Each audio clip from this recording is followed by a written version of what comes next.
Ito ang balita ngayon, trending at pinag-uusapan ngayon sa mundo ng social media. Ang di umano'y balitang matapos ang walang katapusan na idawit at tila paringgan ng ilang mga kongresista, lalo na ng mga Quad members, ang dating Pangulo na si Rodrigo Roa Duterte, kumpirmadong dadalo na sa nasabing pagpupulong patungkol sa nasabing investigasyon ng AJK at Quadcom. Tila tiklop ng kasahan ng dating Pangulong Duterte ang kanilang imbitasyon. Kamara, tila nabahagang buntot at biglang kinansila ang pagdinig na ikakasasana ngayong November 13. Pero bago ang lahat, kung bago ka pa lamang sa aming channel, please huwag kalimutang mag-like, subscribe at i-click ang notification bell para mas maging updated ka palalo sa lahat pa ng bagong video na i-upload namin. At eto na nga mga kababayan, tila handang-handa na at hindi aatrasan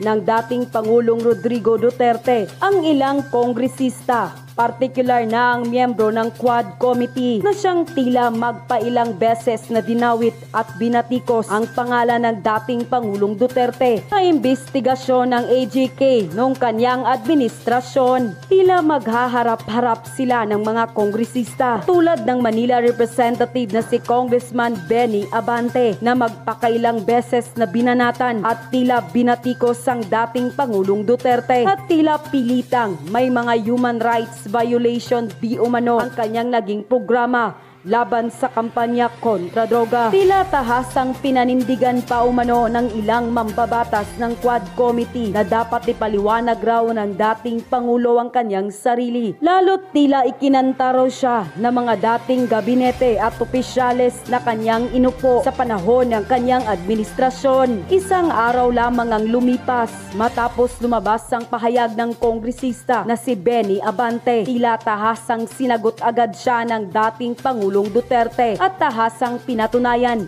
na hindi siya aatras sa mga ginagawang investigasyon ngayon ng Quad Committee sa Kongreso. Banat pa ng dating Pangulo, hindi raw siya tatalikod di umano sa mga walang katapusang akusasyon laban sa kanya at tila kanya raw sampalin ng katotohanan ng mga ilang mambabatas kung kaninong panahon ang dapat raw paniwalaan ng taong bayan ang kanyang administrasyon, kung saan malaya kang makakalakad ng walang takot sa kalsada at napasuko niya ang mga adik para sa kasalukuyang administrasyon ngayon, kung saan tila lantara na at naglipana na sa kalsada ang ilang lulong sa ipinagbabawal na gamot. Matapos ang imbitasyon ng Quad Committee ay tila nabahagang buntot ng mga ilang buhayang mambabatas ayon sa ilan nating mga kababayan. Matapos tila biglang mag-iba ang ihip ng hangin dahil bigla na lamang inanunsyo ng Quad Committee na hindi na matutuloy ang pagdinig na siyang pumasa ang dating Pangulong Duterte ayon pa sa inilabas na balita ng SMNI sa kanilang post online. Kamara, tiklop ng kasahan ni FPRRD. Hindi na muna itutuloy ng House Quadcom ang investigasyon sa war on drugs sa ilalim ng Duterte administration. Ito'y kahit kakasana-sana sa kanilang pagdinig si dating Pangulong Rodrigo Duterte para sagutin ng personal ang katanungan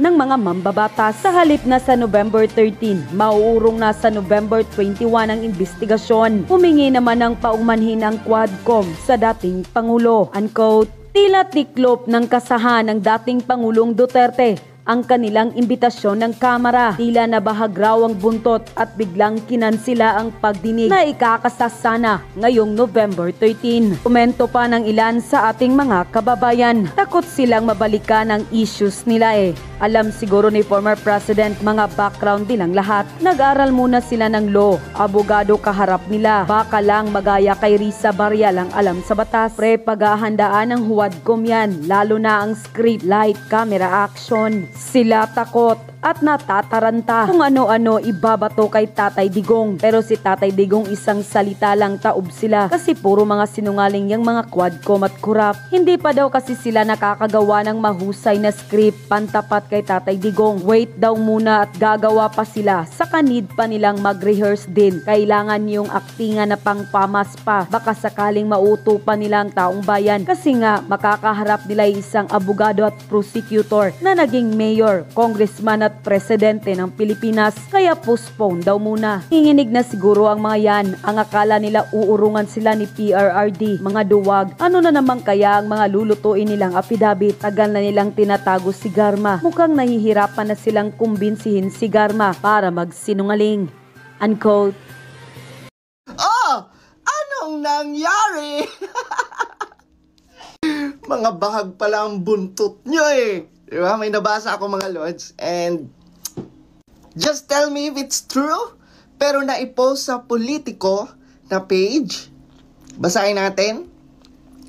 The 11th hearing of the House Quad Committee investigating the Duterte administration's war on drugs won't push through on Wednesday. Despite confirmation of former President Rodrigo Duterte's attendance. Naduwag kay Digong, 11th House Quadcom hearing cancelled after Rodrigo Duterte's confirmation. Oh! Bakit naman naduduwag ang mga person? Bakit naman nababahag ang buntot? Diba? Ng mga person. Ituloy natin! Sus, Diyos ka! Excited pa naman ako. Excited pa naman ang buong Pilipinas. Diba? Kasi, if itong mga buwaya kayo, you want truth? Kami din, we want truth. And, ang makapagsabi lang yan, si Tatay Digong, kung ano ba talaga ang totoo. Ang tanong, bakit kayo takot? Wala pala kayo eh, no? Paduano! Abante! Bakit umatras? Wala pala kayo eh. Takot pala kayo eh. Citing the former president in contempt, even an option for the House Quad Committee? Well, I don't believe it's an option. Hindi naman na pag-usapan pa yan sa committee. At sabi ko nga, lagi kong sinasabi yun, in deference to the former president, I think we should extend to him all the maximum courtesy, so to speak. No? Nang sa ganun, intindihin din natin, number one, yung kanyang health. No? Number two, yung kanyang edad. Number three, syempre, hindi ganun kadali mag-mobilize. No? Dahil nga, napakaraming security ang kasama ng ating dating Pangulo. Kaya, yung sinasabing citing him in contempt, siguro hindi namin napapag-usapan yun at siguro hindi yun nasa radar ng Quadcom dahil nga ang ating resource person na iniimbita ay dating Pangulo, no? At how often do we invite a former president to a congressional inquiry such as this? Ang sabihin nyo, takot kayo. Diba? Puro lang naman kayo ngaw-ngaw eh. Lalo na yung si Paduano, diba? Sa Diyos ko, tep! Takot kayo. Subukan nyo. Ganun lang yun eh. Ha? Matapang kayo? No? So, yung mga pinaggagawa nyo, proud kayo sa mga pinaggagawa nyo, ay cite in contempt nyo. Makikita nyo talaga ang hinahanap nyo. Diba? Kasi alam nyo mga Lodi Cakes, feeling ko nakakaramdam ang mga kongresista, 'di ba? Na talagang marami talagang sumusuporta sa mga Duterte hanggang ngayon. And besides, 'di ba? Tatay Digong, napakatalino ni Tatay Digong. Kayong mga buhaya kayo, wala kayo sa kalingkingan, sa talino niya. I-cite in contempt nyo?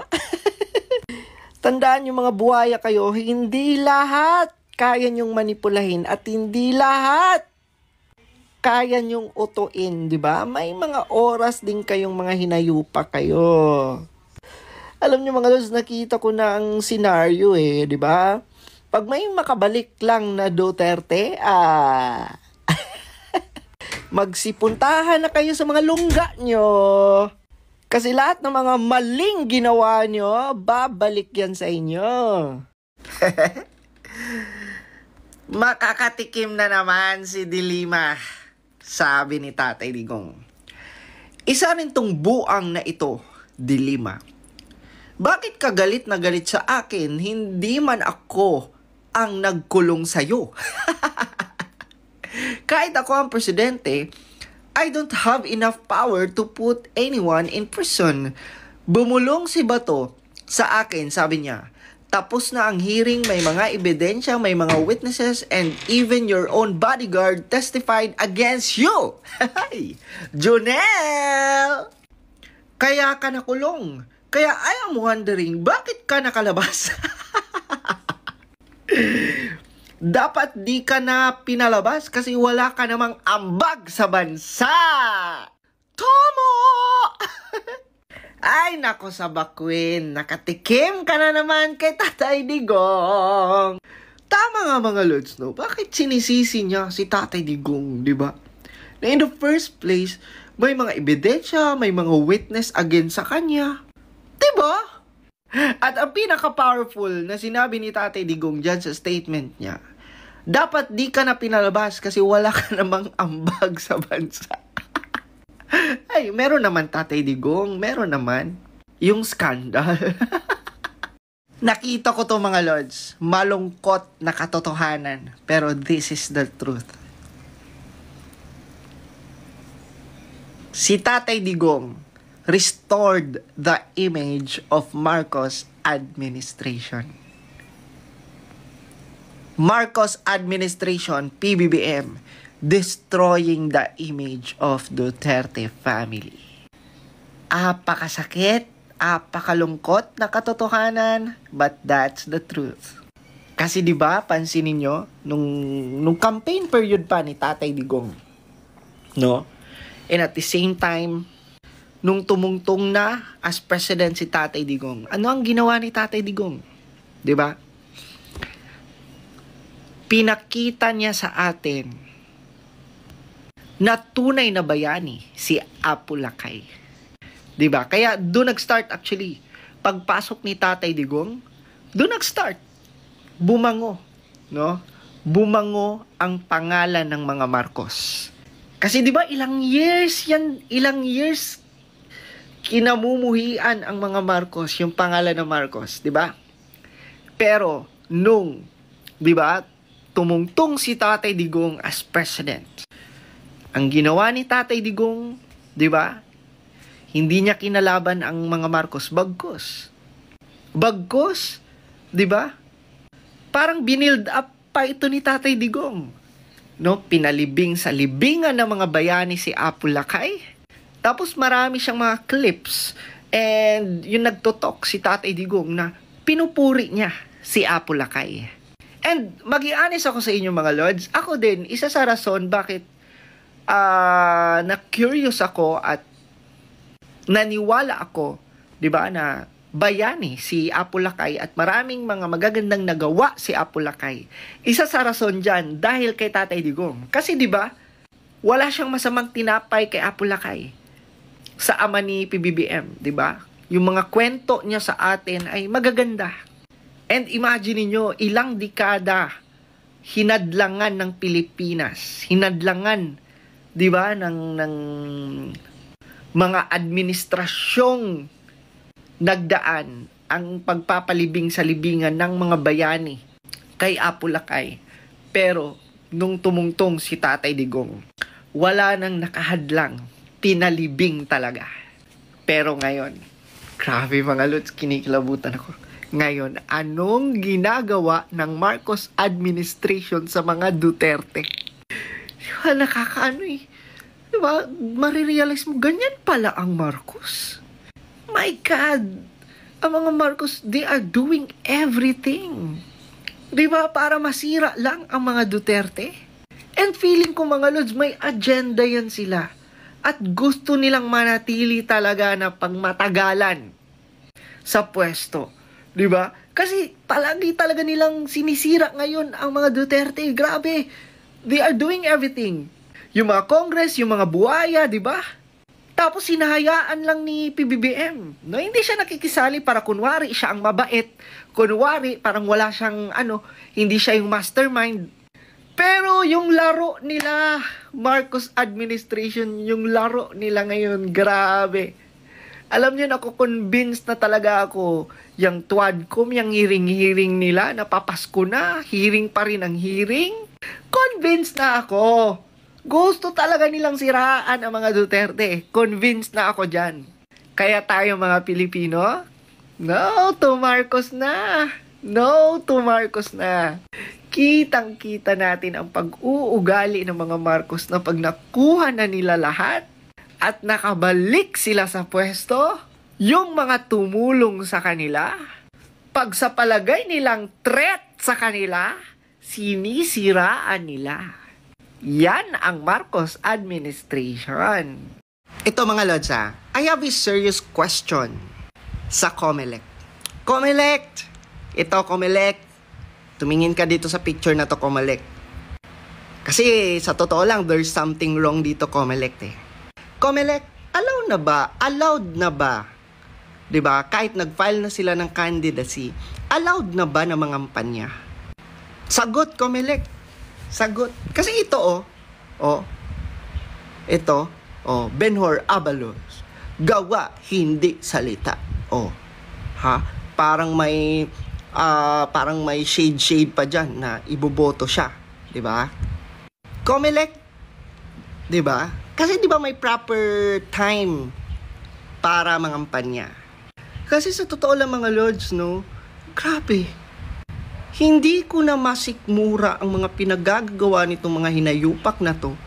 Ang tagal-tagal pa, next year pa ang eleksyon. Wala pang ang campaigning period, 'di ba?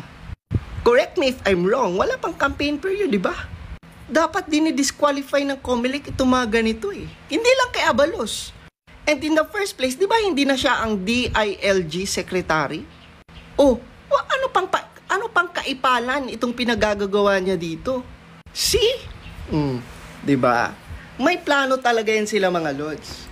Sa simula, nilagay siya as DILG secretary para magpabango.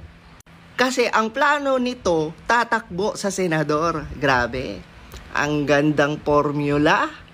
Gagamitin ang gobyerno, gagamitin ang pagiging DILG secretary para magpabango kasi may balak naman palang tumakbo. 'Di ba? Hindi ako nagkamali, no. Nagpapapogi itong si Abalos, 'di ba? Lahat, no? Talagang lalo na yung kay Kibuloy, kay Alice Guo, 'di ba? Talagang pasikat talaga siya. Talagang siya 'di ba? Talagang kung gusto may paraan talaga siya. Para lang talagang madakip si Alice Guo at si Kibuloy. Ayan na pala. Kasi tatakbo itong hinayupak na to as senador.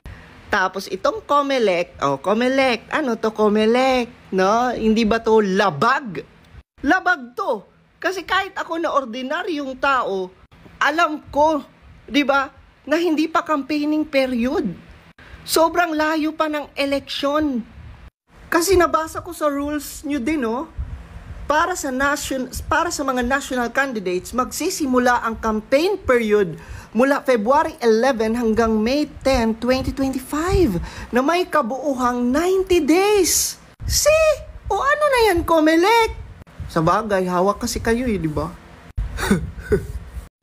Tignan mo mga Lods, papaano tumulong ang mga Duterte. Tignan nyo lang, no? I-differentiate nyo, ipagkumpara nyo.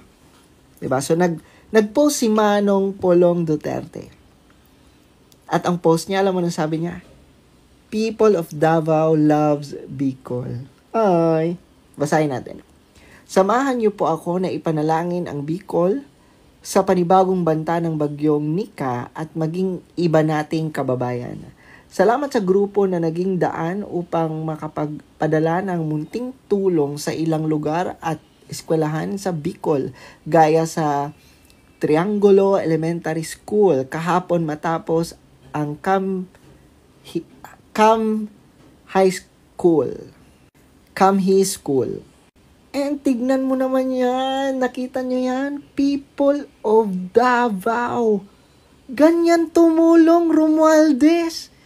Hindi yung pagmumukha mo, hindi yung pangalan at apelyido mo. Ganyan kasi hindi nyo naman yan pera. Pera yan ng tao. Yan diba? Yan, sako-sakong bigas. Yan diba? People of Davao, from people of Davao. Ganyan, Romualdez! Hindi yung ang kakapal ng mukha nyo, parang pera nyo talaga, no? Kaya talaga mga Lods, we need this kind of leader, no? Kailangan makabalik talaga ang mga Duterte. Kasi sa totoo lang, Duterte leadership, sobrang ganda pa ganitong leadership. 'Di ba? Yung hindi nila inaangkin ang kaban ng bayan, bagkus alam ng mga Duterte kung saan lang, 'di ba, kung saan ang kanilang lugar. Alam ng mga Duterte na yung perang pinamimigay sa mga tao, hindi pera nila, kundi pera, 'di ba, galing sa kaban ng bayan. At yun na nga mga kababayan, ano na ang masasabi mo? Kung mayroon kayong hinaing at komento patungkol sa balitang ito, please comment down below. Pag-uusapan natin yan sa comment section. At kung nagustuhan nyo ang video, ay huwag kalimutang mag-like at i-share na din para mas marami pang makaalam at umabot ito sa marami sa ating mga kababayan. Maraming salamat po!